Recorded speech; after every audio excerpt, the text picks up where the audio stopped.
Bonjour et bienvenue sur cette nouvelle vidéo qui marque le début d'une série de tutoriels dans laquelle je vais vous apprendre à programmer en C#. Mais avant d'entrer dans la partie de programmation pure, j'aimerais vous parler un petit peu des prérequis parce qu'il y en a quelques-uns. Alors, tout d'abord, en termes de code, sachez que même sans expérience, vous pouvez suivre ces différents tutoriels. C'est accessible à tout le monde en fait. Bon, évidemment, si vous avez certaines connaissances en programmation, euh, même si dans un autre langage, c'est toujours le bienvenu, ce sera toujours un plus pour vous, parce que ça vous permettra de comprendre plus facilement. Mais les débutants, ceux qui n'ont jamais touché à la programmation, pourront suivre sans problème ce cours. Ça, c'est pas un souci. Quand je vous disais qu'il y avait des prérequis, c'était plus concernant les outils de travail, parce que il faut savoir que pour coder, pour programmer, vous avez besoin d'un interpréteur de code, d'un éditeur de code si vous voulez, un endroit où écrire votre code, où l'interpréter, le lancer, l'exécuter. Euh, et donc dans cette vidéo, ce qu'on va faire, c'est le téléchargement de cet outil de travail, hein. C'est une sorte de vidéo d'introduction pour pouvoir ensuite aborder les notions de programmation pure qui, imagine, vous intéressent plus, mais cette partie est indispensable. On va commencer tout de suite l'installation. Donc pour ça, très simple, on se rend sur le site officiel de Visual Studio. Voilà, moi c'est l'outil de travail, l'interpréteur de code que je vais utiliser durant tout ce tutoriel, tous ces tutoriels. Vous avez la possibilité d'en utiliser un autre, faites comme vous voulez, mais moi ce sera celui-là, et si vous voulez suivre ce tutoriel de A à Z, je vous conseille de faire pareil. Après, évidemment, le C# reste le C#, peu importe l'outil dans lequel vous codez. Euh, donc, moi, j'ai téléchargé ça. Donc, pour ça, on a Visual Studio. Vous avez Visual Studio Code, si vous le désirez. Moi, ce sera vraiment Visual Studio.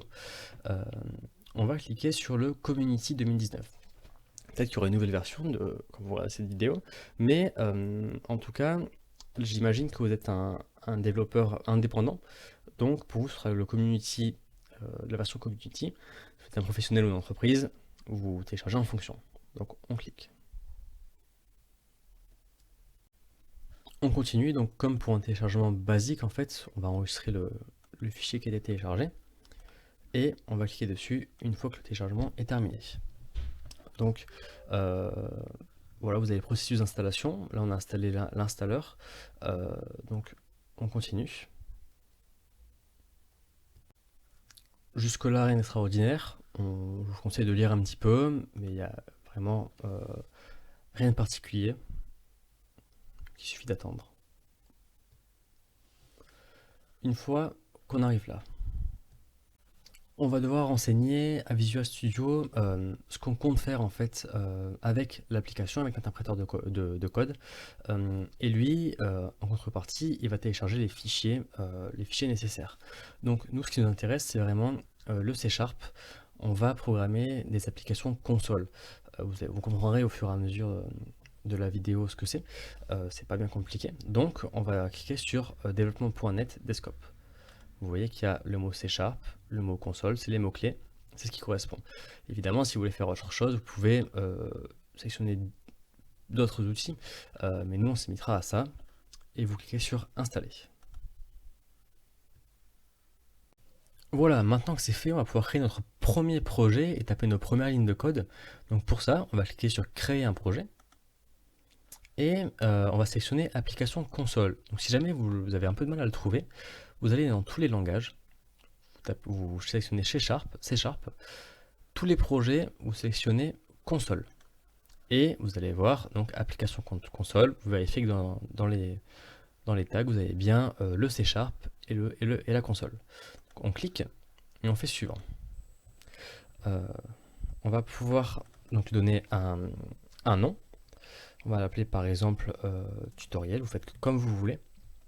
Et on va lui donner un emplacement. Donc pour ma part, je vais le mettre ici. Hop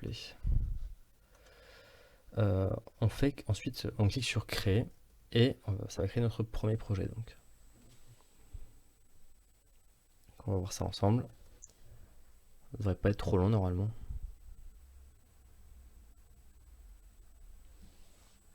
Voilà. Donc comme vous voyez, on a maintenant euh, notre outil de travail qui est téléchargé, qui est configuré, et on va pouvoir taper nos lignes de code. Je vais pas vraiment vous expliquer ce que vous voyez à l'écran. Voilà, ça c'est un programme qui a été créé tout seul. En fait, quand vous sélectionnez un programme console en C#, ça crée de lui-même, en fait, Visual Studio va créer tout seul un petit peu de code. Donc, histoire de vérifier que tout marche correctement, vous allez pouvoir exécuter ce code. Si jamais, pour X raison, vous n'avez pas la même chose que moi, je vous invite à copier-coller tout simplement surtout cette ligne, en fait. Si vous n'avez pas celle-là, marquez-la. Bon, il vous faudra l'ensemble du programme, mais normalement, si vous avez bien tout suivi, tout est déjà codé, tout est déjà présent dans votre programme. Une fois que c'est fait, on va lancer en fait ce code. Donc pour ça, on va aller sur déboguer et on va faire exécuter sans débogage. On peut aussi faire CTRL F5. Et donc la console s'ouvre et il faut bien vérifier que vous ayez un Hello World qui s'affiche à l'écran. Plus généralement, il faut vérifier que le texte qu'il y a entre guillemets s'affiche dans la console. Si ça marche, c'est parfait, vous avez fini votre configuration, votre installation, et vous allez pouvoir aller plus loin dans les prochaines vidéos. Voilà, c'est tout pour cette vidéo, merci de l'avoir regardée. Mais comme vous l'aurez compris, cette vidéo c'était vraiment une introduction dans laquelle il n'y avait vraiment aucune notion de code. Ne cherchez même pas à comprendre ce que vous voyez à l'écran. Bon, vous vous en doutez sûrement, le console.writeLine permet d'afficher du texte dans la console, mais à part ça, ça sert à rien de vous casser la tête, à moins que vous aimiez ça, mais sinon, attendez les prochaines vidéos, regardez-les, et vous allez voir que c'est là que vous allez vraiment progresser et intégrer les notions de code et de C#. Donc j'espère que vous avez réussi l'installation, sinon n'hésitez pas à la recommencer depuis le début, ou à me demander de l'aide dans les commentaires. Et d'ici là, je vous dis à la prochaine pour une nouvelle vidéo, et merci beaucoup d'avoir regardé.